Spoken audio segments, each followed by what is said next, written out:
लेकिन हमको कोई चिन्ह दिखाई नहीं देता है। ये बात है, एम चे। और गुरुदेव साहब सभा में भी कह दी, कि भी ये तो सही बात है, शास्त्र की बात है, इसमें हमारी व्यक्तिगत बात कहाँ है, ये तो शास्त्र की बात है ही। ये घटना घटी मेरे साथ जीवन में, और सब जगह वो हवा फैल गई और सारी जहर साफ हो गया। ये मैं अब आप सबसे ये कहना चाहता हूँ कि अभी भी ये बीमारी चलती है। अपने हिंदी प्रांत में तो बहुत कम है, पर इसके कीटाणु जो मच्छर है वो गुजरात तरफ बहुत ज़्यादा हैं, और उसकी वजह से वहाँ फैलती है। यहाँ कैसे एक आदमी का दूसरा आदमी, मान लो कि यदि वो एक करता है तो वो कैसे गारंटी ले सकता है। अब इसके बाद छोटी बात और मैं कहता हूँ कि जुलाई में मेरे पास जुलाई 66 में आत्म धर्म आया था। जुलाई 66 में आत्म धर्म हिंदी का संपादक 76 में, हाँ 76 में मुझे वो बनाया था संपादक। तो जुलाई में तो मैंने पहला अंक निकाला जिसमें वो इंटरव्यू निकाला था चेतन चमत्कार, और दूसरा अंक अगस्त का था, और जिसमें बहन श्री का जन्म दिवस ऐसे मतलब पहले सम्यक जयंती मनाई गई थी। तो वो मेरे को था 64वां था क्या था, तो वो आगे 64 फोटो और 64 बोल, और ये आ गया कि ये छापो, और उसमें इस तारीख को सम्मान दर्शन हुआ था, ये सब आ गया, ऑर्डर वहाँ से आ गया। तो मैंने ये कुछ भी नहीं छापा। तो फिर वहाँ पर बहुत तहलका मच गया, यहाँ से भेजा और उन्होंने छापा नहीं, ये बहुत अल्लाह गुल्ला हो गया। वहाँ से 3000 निकलता था, नहीं 2000 निकलता था उस वक्त वो हिंदी आत्म धर्म, तो मैंने उसे 4000 छापा था, पहला अंक डबल।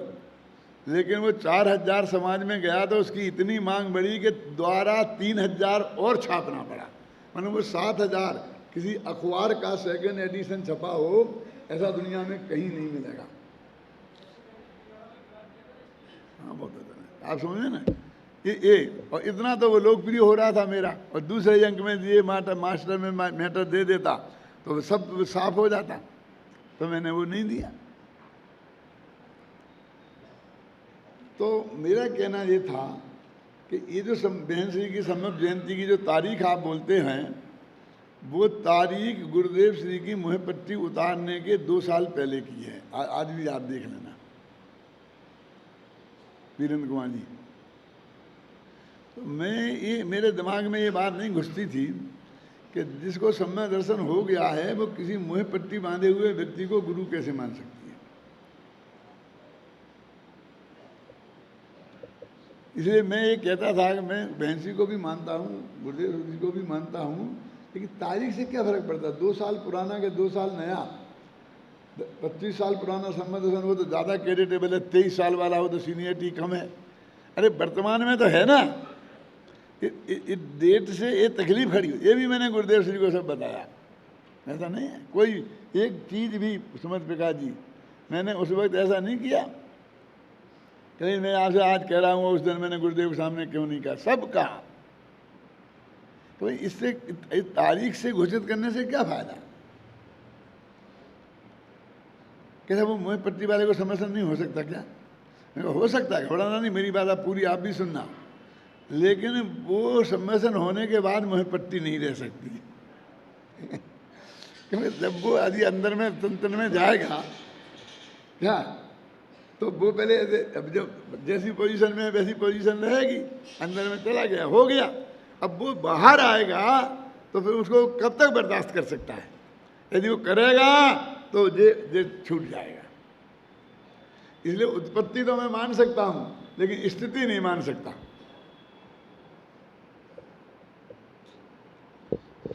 इसलिए मेरे साहित्य में भी आप देखेंगे, मेरी वाणी में भी देखेंगे, जब से लगातार मैं ये बात को कहता रहा हूँ कि भाई इसको मुख्य मुद्दा मत बनाओ, क्योंकि उसमें इसका विरुद्ध जाता है।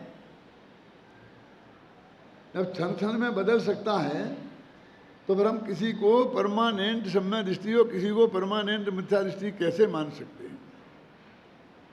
फिर एक बहुत बड़ा सूत्र चलाया था, एक ज्ञानी का अपमान अनंत ज्ञानियों का अपमान है। और उसका मतलब क्या था कि फला व्यक्ति ज्ञानी है और उसको तुमने ज्ञानी नहीं माना तो अनंत ज्ञानियों का अपमान हुआ।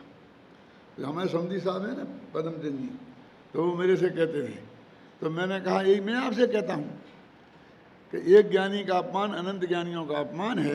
एक मैं ज्ञानी हूँ और आप मेरा अपमान करते हैं तो ये अनंत ज्ञानियों का अपमान है। और फिर साथ में ये भी कहता था कि मुझको कोई शौक नहीं है ये घोषणा करने का, मैं तो सिर्फ उदाहरण कहता हूँ कि इसे कैसे सिद्ध होगा। मतलब ये व्यर्थ की कल्पना से हम ये पंथवाद खड़े करें, पार्टी बंदी खड़ी करें, इससे कोई लाभ नहीं है। ये छंद एक ऐसा है, मैंने करुणानी योग वालों से खूब चर्चा कर कर के ये समझा है। तो देखो इसमें मैंने वो लिखा भी है थोड़ा, यहाँ विशेष ध्यान देने योग्य बात यह है, मेरा देखो पेज नंबर 281 समय साथ, उसमें भी होगा अनुशीलन में भी। बात यह है कि इस पंचम काल में यहाँ भरत क्षेत्र में सहायक सम्मत दृष्टि तो कोई होता नहीं है, और औपसमय सम्मत दर्शन और क्षयोपसम सम्मत दर्शन क्षणस्थायी भी होते हैं। ऐसी स्थिति में कोई व्यक्ति इस जीवन में अनेकों बार मिथ्या दृष्टि से सम्यक दृष्टि और सम्यक दृष्टि से मिथ्या दृष्टि हो सकता है, क्योंकि औपसमय या क्षयोपसम सम्मत दर्शन और देशवृत्त और अनंतानुबंधी की विसंयोजना ये चारों असंख्य बार होते हैं और छूट जाते हैं। ये मैंने करुणानी योग वालों से पूछ के उन्हें भाषा बना के और उन्हें दिखा करके लिखा है।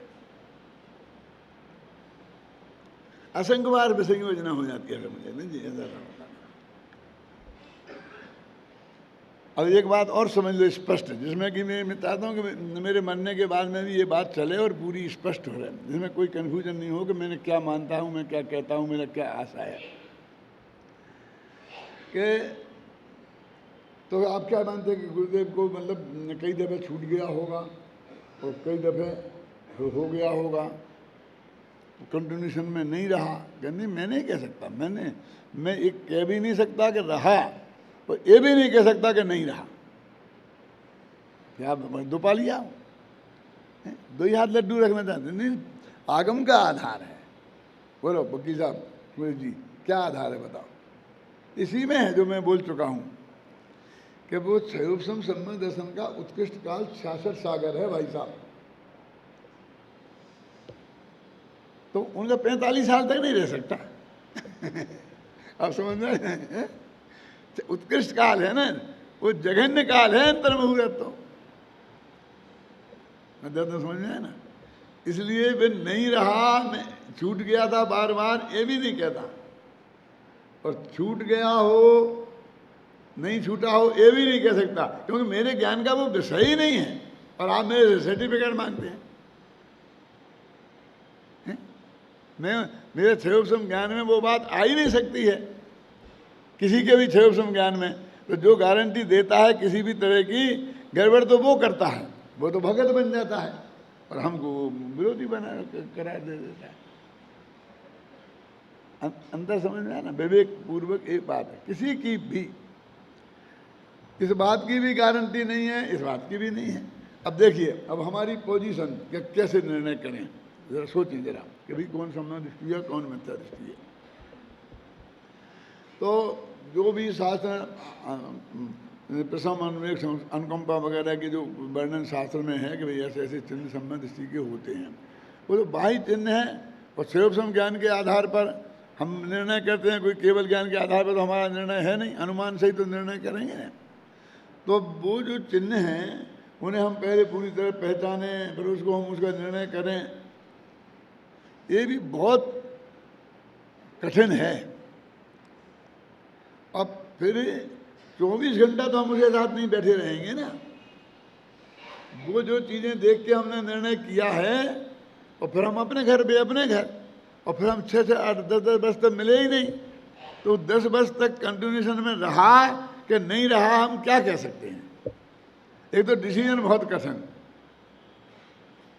और दूसरा क्या, दूसरा एक कठिन कि उसकी कंटिन्यूटी की गारंटी का हम होगी, लेकिन हम नहीं जान सकते, क्योंकि हम तो 24 घंटा उसको नहीं देखते रहते। तुम अपने घर में, हम अपने घर में। जब वीरेंद्र जी हमने जब देखा था तब आप बिल्कुल वो सारे लक्षण मिलते होंगे तो हमने कह दिया, लेकिन दूसरे ही दिन क्या हुआ हमें क्या पता। और जब आपने देखा कि ये मिथ्या दृष्टि के लक्षण हैं तो वो देख के मिथ्या दृष्टि कह दिया, फिर वो दूसरे ही दिन चला गया हो तो क्या। गुरुदेव फरमाते थे कि हम कैसे कह सकते हैं कि पंचम काल में मुनि नहीं, शास्त्र में तो लिखे होंगे होते हैं अंत तक। तो टोडरमल जी के जवाब से देते थे कि हम ये भी नहीं कह सकते हैं कि मुनि नहीं हैं, होंगे होंगे अन्य क्षेत्र काल में हो ना, मतलब किस पर्वत की गुफा में कहाँ बैठे हों चाहे, और वो एक क्षण को भी हुए तो हो गए ना क्या। तो होते हैं, इससे जो पर्टिकुलर है वो है ये भी सिद्ध नहीं होता, और वो नहीं है जो भी आपने कहाँ देखा है उनको, तो आप चुप नहीं रह सकते। आप देवसास गुरु का स्वरूप बताइए, जो निर्णय करेंगे। उसके झगड़ा के अलावा आपको क्या मिलने वाला है मुझे बताओ, है? झगड़ा के अलावा क्या होने वाला है। क्यों कहने नहीं साहब वो तो साफ है। अरे साफ हैं, लेकिन वो साफ कब, क्यों से वो तत्व कैसे, अरे कैसे, शास्त्र तो उनके पास भी है ना, समय सार तो उनके पास भी है ना। जब हम और आप और गुरुदेव श्री समय सार पढ़ करके ये बात समझ सकते हैं तो वे क्यों नहीं समझ सकते हैं। इतना क्षोभसम ज्ञान तो है ही ना देशना लब्धि के लायक। तो किस वक्त कौन हो जाए, किस वक्त कौन हो ना देखिए, हम ना हाँ कह सकते हैं ना कह सकते हैं। तो इसके लिए क्या रास्ता है बोलो अजित भाई, चुप ही रहने का है ना। हम ये तो नहीं कह रहे हैं कि आप क्या करो, हम तो ये कहते हैं कि आप अपने आत्मा का कल्याण करो ना। बिना प्रूफ के अदालत में भी आप कोई चीज कहेंगे तो बाद में आप पे इज्जत का दावा होकर, क्यों, आप प्रूफ सिद्ध करो। तो प्रूफ तो हमारे पास हो नहीं सकता किसी का भी, ना पक्ष में ना विपक्ष में। तो मार्ग क्या है, मार्ग ये है कि आप अपनी बात समझो ना। आप शास्त्र से मिला, आप जिनवाणी आपके पास है, आप समझे ना। अभी कैसा हम कैसे आज नहीं मानेंगे पूज्य गुरुदेव श्री को, अपने किसी को भी, तो हमें श्रद्धा कैसे नहीं रहेगी। श्रद्धा का कारण उनकी वाणी जिनवाणी के अनुसार होना है। अपने आप पूरी तरह से प्रमाणिक सच्चे देव माने बीतरागी अनंत भगवान ही हैं। हम सब लोग प्रतिज्ञा करके कहना पड़ता है हर वक्ता को, चाहे मुनि हो चाहे वो हो, कि मूल ग्रंथ कर्तारा सर्वज्ञ देवा, तदुत्तर ग्रंथ कर्तारा गणधर देवा, प्रतिगणधर देवा, तेसाम वचनानुसार मासाध्य। यानी ये बात वहां से चली आई, वो हम आपको बता रहे। ये हमने अभी देख के, ये कहाँ है बताइए, शास्त्र की गद्दी पढ़ने के लिए कहाँ है। हमें अपनी बात को आगम से और युक्ति से सिद्ध नहीं करना पड़ता है, नहीं करना चाहिए। हमने तो कह दिया कि हमने अनुभव किया, युक्ति का नहीं। अरे उनने तो कहा ये युक्ति है कहा ना, क्या कैसे है युक्ति, कि तू कहता है कि अंदर में हमने बहुत देखा भगवान आत्मा, हमें दिखाई नहीं दिया। तूने ये युक्ति लगाई ना, इसलिए कहता कि आत्मा नहीं है। तो हमें कहते कि हमने देखा और हमें दिखाई दिया इसलिए आत्मा है। मैंने उसके सामने एक युक्ति लगाई, समझे ना। पुराने जमाने में होता था ना, एक पहेली हमने तुमसे पूछी, यदि तुम पहेली का जवाब नहीं दे पाए तो हार नहीं जाते थे। तुम बदले में एक पहेली हमसे पूछते थे और हमने जवाब नहीं दे पाया तो बराबरी पे छूट जाती थी है? वो कहते ऐसे तर्क से यदि बात सिद्ध होने लग जाए कि हमें नहीं दिखा इसलिए हम मानते कि है नहीं, तो ऐसा हम तर्क दे सकते कि हमें दिखा इसलिए हम मानते। तर्क दे, वो ये नहीं कहते कि हमें दिखा, ऐसा कहने से हमें तो मान लो। वो उस तर्क के सामने तर्क रखा है कि कथन मात्र से नहीं माना जा सकता, आपको आगम से और युक्ति से उस बात को सिद्ध करना पड़ेगा। तो अनुभव से प्रमाण, अनुभव जो अपने अपने लिए होता है प्रमाण। ये प्रतिपादन में तो तर्क और आगम ही मुख्य रहता है, अनुभव तो अपने लिए है, ख्याल में नहीं ना। लेकिन उससे तो इस दृष्टि से इस मुद्दे को वास्तव में ज़्यादा उछालना, और अभी तक हमने देखा है कि उसके दुष्परिणाम ही निकले हैं। जिन्होंने इस तरह की चीज़ें की हैं, उसने मुमुक्षु जो समाज को खंडित करने का ही काम किया है। और आप, मैं ये कहता हूँ, बहुत मार्मिक है कि साहब लोग पूछते हैं तो क्या बताएं। मैंने कहा आप किसी हार्ट के डॉक्टर के पास जाएं और ये कहें कि क्यों डॉक्टर साहब आपको हार्ट के बारे में कुछ आता है, वो क्या करेगा, वो क्या जवाब देगा? उसकी भी तो एक समस्या है ना। किसी वकील के पास जाएं कि तुम्हें कानून आता है, वो क्या जवाब देगा? वो ये कहेगा भैया ये बात तुम्हें को बाहर पता करनी थी।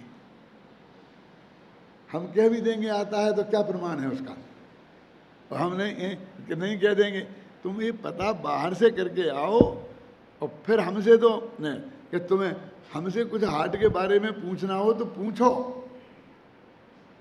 लेकिन हमें हार्ट के बारे में कुछ आता है ये मत पूछो। क्या पूछो? जो आपका प्रश्न, तुम्हें गणित आता कि नहीं आता, ये गणित के बारे में जो तुम्हें समझना है वो पूछो ना, और हम जवाब देंगे उससे तुम निर्णय कर लेना कि हमें गणित आता है कि नहीं आता है। ऐसा नहीं पूछा जाता। क्यों? डॉक्टर से, वकील से, किसी भी क्षेत्र के विशेषज्ञ से ये बात पूछी जाएगी तो वो क्या कहेगा? बोलो क्या जवाब देगा? गेट आउट, दूसरे मरीज को लाओ, इन्हें बाहर करो। क्या? वो बात भी नहीं करेगा तुमसे। ये पंडित तो सभ्य हैं, इसे तुम उनसे सीधा पूछते हो, ऐसा सीधा आक्रमण करते हो उन पर, और फिर भी वो तुमसे मीठे शब्दों में जवाब देते हैं। मेरे हिसाब से तो जो डॉक्टर वकील करते हैं वो सही करते हैं। मेरे 10 मरीज बाहर खड़े हैं, उनको कैसे देखें? तुम्हें ये समझाते फिरें और तुम उसमें इफ एंड बट लगाओ, कह दी है तो व्हाट इज द प्रूफ, फिर तुम प्रमाण मांगो, तो सिद्ध करो। क्यों? कि वो सर्टिफिकेट बाहर टंगा है हमारा है, और सारे गांव भर से पूछ के आओ ना, जो बढ़िया से बढ़िया हार्ट का डॉक्टर उसके पास जाना, हमारे पास क्यों आए? तो तुम्हें आत्मा समझना हो तो हमसे बात करो। हमें आत्मा की समझ है कि नहीं है, इसका निर्णय हमसे नहीं करना चाहिए, वो और लोगों से करो, और जब तुम्हें 6 चौक जज जाए तब हमारे पास आना। ये होना चाहिए ना। ये क्या है? तो भी कहा जाता है कि 100 चीज़ें आप एक दफ़े दोहरा दो, भूल दो, तो वे उसको बराबर 100 उसी क्रम से दोहरा देंगे। जैसे 100 गांव के नाम बोल दो आप, ललितपुर, झांसी, ऐसे बोलो उसी क्रम से, तो उसी क्रम से वो 100 के 100 नाम आपको सुना देंगे। वो शताब्धान बोलते हैं उसे। तो उसका इन्होंने एक ग्रीन हाउस, एक बिल्डिंग है सी स्कीम में, उसमें उसका प्रदर्शन रखा, तो सब लोगों को बुलाया, हम लोग भी गए। अपनी सभा उस वक्त लगती थी, श्रोता सब, बाबू साहब वगैरह थे, सब गए। आप लोग थे कोई? तो हम लोग वहाँ गए। अब वहाँ महेंद्र कुमार मुनि ने 10 शब्दों से शुरू किया। एक आदमी को खड़ा किया, उसने 10 शब्द बोले, और वो शांति से उन्होंने फटाफट उसी क्रम से वे 10 शब्द सुना दिए। फिर तीसरे को 20 शब्द बुलवाए, फिर उन्होंने शांति से ऐसे बोलते थे, आप बोलो जल, फिर जब दोबारा शब्द नहीं बोलो, फिर वो कहेंगे हाँ, तो फिर दूसरा बोलो, माने उसे वो एब्जॉर्ब करते थे, धारणा में लेते थे, ऐसा होता था। तो वहाँ ये चल रहा था और बहुत तालियां पीट रही थी, मज़ा आ रहा था। इतने में एक आदमी खड़े होके बोला, सामने रहा एक प्रश्न है क्या, कि ये सब आपके एजेंट हैं जिन्हें आपने ये शब्द रटा रखे हैं, और उसी हिसाब से बोल देते हैं, आपने भी रट रखे हैं, और हम सबको आप बुद्धू बना रहे हो। ख्याल नहीं ना? ये हुआ वहाँ सामने। फिर उन्होंने कहा ठीक है, दूसरे आदमी खड़े हो जाओ, इनको हटाएं। तो एकदम दूसरा आदमी खड़ा हो गया। फिर उसने पूछा, फिर महाराज ने फिर बता दिए। तो बोला ये भी आपका एजेंट हो, और ये भी आप नाटक कर रहे हो क्या? और फिर दूसरे को खड़ा किया, वो भी आपका एजेंट है। और इस तरह से वातावरण इतना खराब हो गया कि ये सारे सभा में यश की जगह अपयश फैल गया। क्यों ताराचंद जी आप थे हैं? क्या क्या विधानसभा में किया होगा, लेकिन ग्रीन हाउस में भी किया था एक दफे। मैं, बाबू साहब थे, हुकुमचंद जी थे, टोंगिया, ये सब लोग गए थे। फिर मैं उनसे बाद में मिला और मैंने उनसे कहा कि महाराज क्या फ़ायदा है इससे आपको, ये शताब्धानी आप सिद्ध भी हो जाएंगे तो उससे मोक्ष का मार्ग खुल जाएगा, जैन धर्म का प्रचार हो जाएगा, क्या हो जाएगा? बस आप बहुत स्मृति आपकी तेज है, इतनी तो सिद्ध होगा, उससे जैन धर्म का क्या प्रचार हो जाएगा? प्रभावना होती है। कैसे प्रभावना होती है? ये तो अप्रभावना हुई है आज तो। मैंने कहा देखो, आपको दुनिया को ये कन्फर्म कराना हो कि मैं बहुत, स्मृति मेरी बहुत तेज है, तो आप वहाँ परीक्षक बन जाते हैं और सारी जनता परीक्षक बन जाती है और तुम परीक्षार्थी बन जाते हो। तुम्हारी ग्रेड तो उसी वक्त डाउन हो गई। क्या अब हर एक को परीक्षा करने का अधिकार है कि तुम जो है बुद्धू तो नहीं बना रहे उसे? उसके दिमाग में चित्त जब वो जादूगर बताता है ना, तो ऐसा करके तुम हाथ उठा के देखो, यहाँ से था तुम्हारे, यहाँ था फूल, यहाँ से निकल गया, ऐसा करते कि नहीं करते? इससे क्या है धर्म की, इसे धर्म से क्या लेना देना इसका? मैंने उनसे कहा कि जगह जगह ऐसा करते थे। विधानसभा में करा, फलानी जगह किया, यहाँ किया, वहाँ किया, और बस वो अखबार वाले भी खूब उछालते थे। तो अभी ये तो साधारण सी बात है।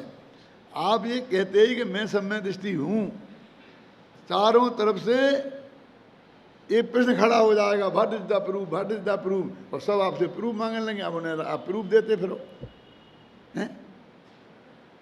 तो ऐसा नहीं है। अभी जो टीवी पे आता है रोजीना, और वो आधा घंटे तक के विज्ञापन आते हैं कि साहब इनने कहा मेरे को बहुत तकलीफ थी, मेरे पेट में दर्द रहता था, ऐसा होता था, ऐसा होता था, ऐसा होता था, फिर मैं इन महाराज के पास आया तो इन्होंने मुझे एक मंत्र दिया, तो उस मंत्र के प्रभाव से मैं बिल्कुल ठीक हो गया। फिर दूसरा आता है, तीसरा आता है, चौथा आता है, ये बराबर आधा घंटे तक उसमें लाखों रुपया लगते होंगे। कर आता कि नहीं आता है? मैं आपसे पूछता हूँ कि कितने लोग उस पर विश्वास, देखिए सब इनके एजेंट हैं, इनने पैसा दिया है, टीवी वाले को भी पैसा दिया है, उस बोलने वाले को भी पैसा दिया है, लेकिन अमिताभ बच्चन जैसा प्रमाणिक आदमी, उसे तो गारंटी से दिया है करोड़ों। ये तेल अच्छा है, ये बाल अच्छे हैं, इससे बिल्कुल काले बाल हो जाते हैं सफेद के, इतने होता होते तो सबके हो जाते ना, किसी के भय नहीं है। अमिताभ बच्चन बोलता है वो तुम्हारा सचिन जो भगवान बन गए है ना, ये भगवान भी बोलते हैं पैसा दो तो चाहे जो कोई बुलवा लो। सचिन से भी बुलवा लो कि मैं सम्यक दृष्टि हूँ, सचिन बोलता है।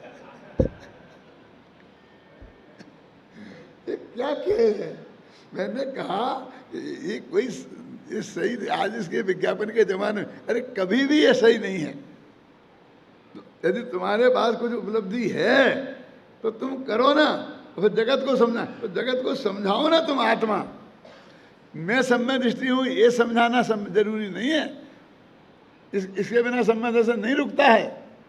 अभी जो समझा रहे थे ना अपना क्या नाम, देवेंद्र जी, क्या नाम, वीरेंद्र जी, कि भाई इस तरह की एक विधि है, उस विधि से तुम समझाओ। आगे और बढ़िया प्रश्न है उसी में, उसी देवेंद्र जी जो आपको पढ़ के सुना रहे थे, कि ये तो ठीक हो गया कि हमने आत्मा का और पर का भेद विज्ञान कर लिया, कर्म का और आत्मा का, बंध का और आत्मा का भेद विज्ञान कर लिया। कैसे कर लिया? प्रज्ञा छेनी से। अब हम उस आत्मा, उसको तो बंध को तो छोड़ें और आत्मा को ग्रहण करें।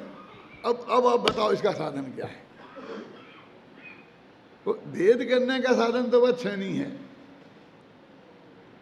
लेकिन वो आत्मा को पकड़ें और बंध को छोड़ें, ये कही थी ना उनने। तो उसका क्या उत्तर है? कितनी बढ़िया गाथा है। जिस भांति प्रज्ञा छेनी से पर से विभक्त किया इसे, उस भांति प्रज्ञा छेनी से ही अरे ग्रहण करो उसे। अरे तब क्या पूछता है तुम? क्या पूछता है? ग्रहण कहाँ से करें? जिससे तूने उसे अलग निकाला है बस उसी से ग्रहण कर ले। निकालना है पहला समय और उसी को ग्रहण कर रहना है दूसरा समय, उसी को जानता रहे। वो काम अलग क्या है? कोई दूसरा रास्ता करने की जरूरत क्या है? 4 लोग थे और उन्होंने शर्त लगाई थी कि कहानी सुनाओ सब, लेकिन एक बात नक्की करना, कोई किसी की बात को झूठा नहीं कहेगा। जो झूठा कहेगा उसको 1 घोड़ा और 5 रुपया देना पड़ेंगे। वो सामने वाला जो था ना, उसके पास 1 घोड़ा और 5 रुपये थे। वो ठग मिल करके उसका वो घोड़ा और 5 रुपये लेना चाहते थे, तो उन्होंने वो शर्त रख दी और सबसे पूछे अपनी गप सुनाओ, जो सुनाओ, कोई किसी की बात को झूठा कहेगा तो उसे 1 घोड़ा और 5 रुपये देना पड़ेंगे। तो एक बोला, क्या बोला कि मेरे पिताजी के घर इतनी घोड़ियां थीं कि एक घोड़ी पे हाथ रखो, फिर दूसरी घोड़ी पे हाथ रखो, फिर तीसरी घोड़ी पे हाथ रखो, तो जब तक घोड़ी पे हाथ रखते जाओ तब तक पहली घोड़ी बच्चा दे देती थी। माने 12 महीना में बच्चा देती है ना वो, माने 12 महीना में तो एक दफे उन पे हाथ रख सकते थे। इतनी घोड़ियां थी मेरे बाप के पास। सब बोले कि हाँ बिल्कुल सही, बिल्कुल सही, बिल्कुल सही। अब कोई झूठ बोले तो उसे 1 घोड़ा और 5 रुपये देना पड़े कि बिल्कुल सही, बिल्कुल सही, बिल्कुल सही। दूसरे जगह तुम बोलो, उसने कहा मेरे पिताजी के यहाँ इतना लंबा बांस था कि जब जरूरत पड़ती थी आकाश में बादलों में छेद किया और पानी बरसा लिया।